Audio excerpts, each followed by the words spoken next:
Assalamualaikum warahmatullahi wabarakatuh. Nama saya Syafiq Azrai bin Nur Hazizi dan nombor matrik saya adalah I21105280.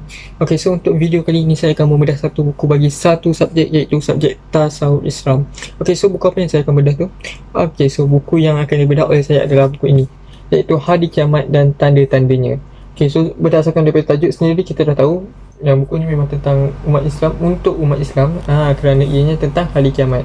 Okay, so buku ni ditulis oleh Profesor Dr. Idris bin Abdullah dan buku ini terdapat 132 halaman yang bercetak.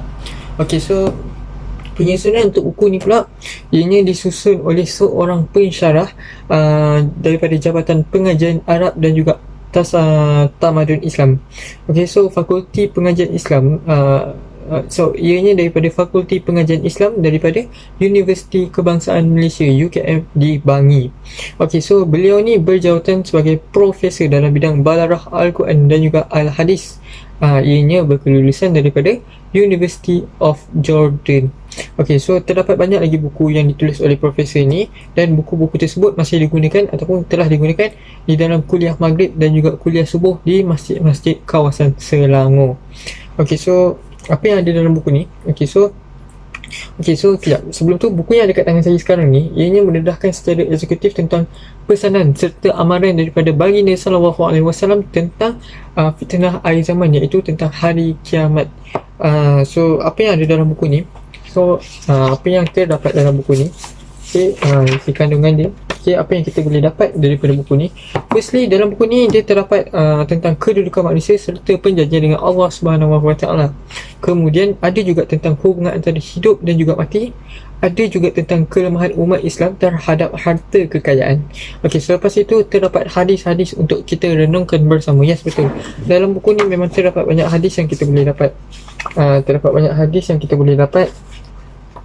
So memang bagus sebab kalau untuk hadis-hadis kita terdapat banyak dalam buku ni. Kemudian kita akan masuk ke alam suasananya hampir kiamat. Yang ni untuk renungan kita bersama sebagai umat Islam. Selepas daripada hampir kiamat, kita akan ada suasana hari kiamat di mana munculnya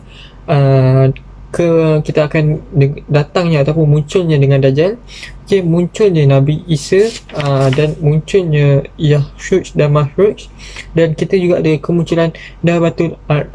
Kemudian selepas kemunculan ni kita akan ada tiupan sangkakala, yang itu tiupan sangkakala yang pertama, yang kedua dan yang ketiga. So ada 3 tiupan sangkakala yang akan ada. Okay, so serba sedikit tentang buku ini adalah, so buku ni dia membicarakan mengenai tajuk yang sangat-sangat penting pada pandangan penulis pada zaman sekarang, iaitu mengenai hari kiamat dan juga tanda-tandanya. Okay, lebih-lebih lagi pada zaman sekarang ni, manusia ataupun kita sendiri, umat Islam sendiri dah lupa kepada tuntutan yang mesti ditunaikan sebagai seorang umat Islam, baiklah daripada segi ibadah sekalipun, daripada segi akhlak, daripada segi muamalat dan sebagainya.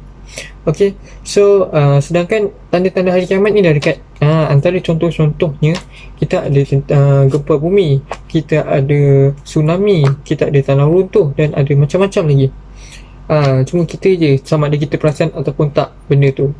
Okay, so dengan kesedaran yang ada ataupun yang dikarang oleh penulis ni sendiri, ianya menjadikan nas-nas Al-Quran dan juga Al-Hadis sebagai sandaran utama. So buku ni bukan diambil saja-saja, bukan ditulis tanpa pengetahuan. Buku ni yang hadis ataupun ayat Al-Quran ada, yang ada dalam buku ni diambil daripada sumber yang betul.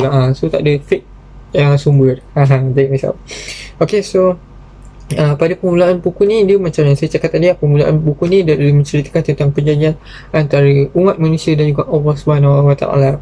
Kemudian tentang hari kiamat, di mana munculnya Dajjal, munculnya Nabi Isa, munculnya Yahshuj Mahshuj, dan munculnya tentang Dabatul Ard.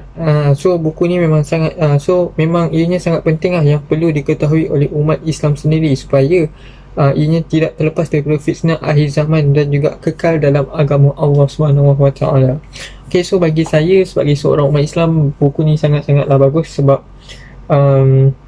Ianya bagus kerana mampu memberikan kita ilmu, serba sedikit ilmu tentang hari kiamat, tentang tanda-tanda hari kiamat yang mungkin kita terlepas pandang. So semoga kita umat Islam sama-sama berubah sebelum terlambat. So itu sahaja daripada saya. Sekian. Assalamualaikum warahmatullahi wabarakatuh.